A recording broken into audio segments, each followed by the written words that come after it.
জলাশয়ে আর গ্রামের গাছগাছালিতে কালিম পাখি বাসা বেঁধেছে, এই ঘটনা বিরল। বন্য এ পাখির মাংস বেশ উপাদেয়। শিকারীদের সেন দৃষ্টি তাই কালিম পাখি খুঁজে বেড়ায়, যদিও পাখি শিকার আমাদের দেশে সম্পূর্ণ নিষিদ্ধ।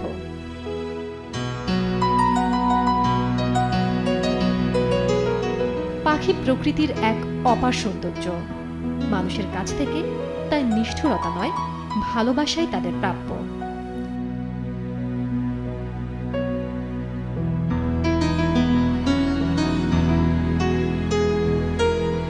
ময়মনসিংহ জেলার নান্দাইলের চারিয়ানির পাড়ার নাজমা হোসেনের মধ্যে এ উপলব্ধি আর বিবেকবোধের জন্ম হয়েছিল সেই শৈশবে।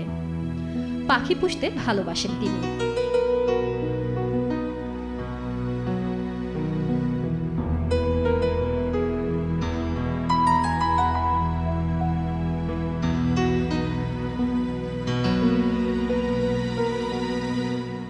নারী ছেঁড়া সন্তানের মতোই তিনি পোষা পাখির জন্য টান অনুভব করেন।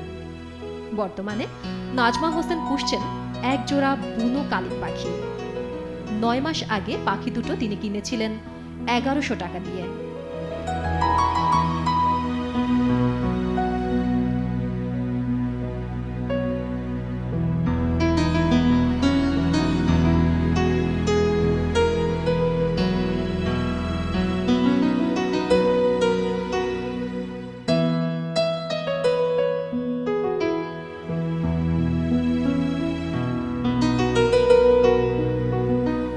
অনেকেই পোষেন, কিন্তু নাজমা হোসেনের পাখি পোষার ধরনটি একদম ব্যতিক্রম।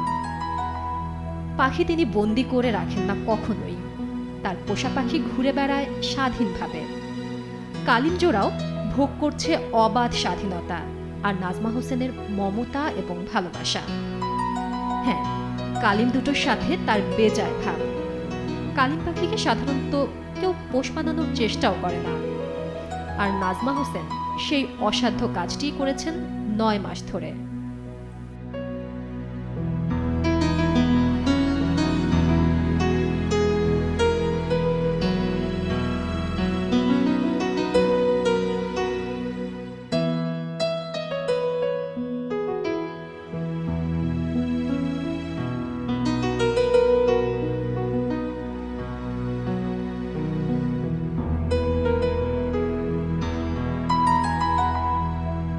কালিম দুটো এখন পোষ মেনেছে পুরোপুরি। শুধু কি পোষ মানা, বলতে গেলে পাখি দুটো নাজমা হোসেনের পরিবারেরই অংশ হয়ে গেছে। নাজমা হোসেনের বিছানাতেই তাদের বাসস্থান। এখানেই তারা ঘোরাঘুরি করে, খায় এবং ঘুমায়। নাজমা হোসেন যখন ঘুমান তখন বুকের পাশে কালিম দুটো ঘুমিয়ে পড়ে গুটিসুটি হয়ে, যেন মা আর সন্তানের সহজাত ভালোবাসা। শুধু ঘরে নয়, কালিম দুটির অবাধ বিচরণ বাড়ির আঙিনাতেও।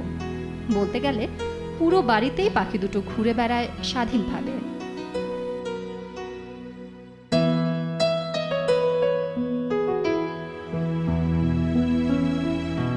কিছুদিন আগে ডিম দিয়েছে স্ত্রী কালিম পাখিটি।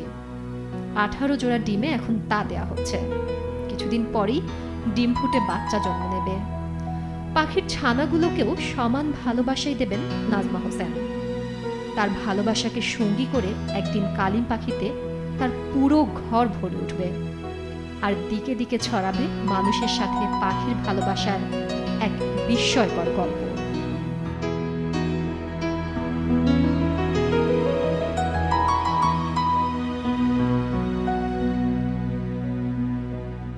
আমি কালীগঞ্জ থেকে ছোট বাচ্চা আনছি, আনার পরে দিয়ে আমার কাছে কাছেই রাখি।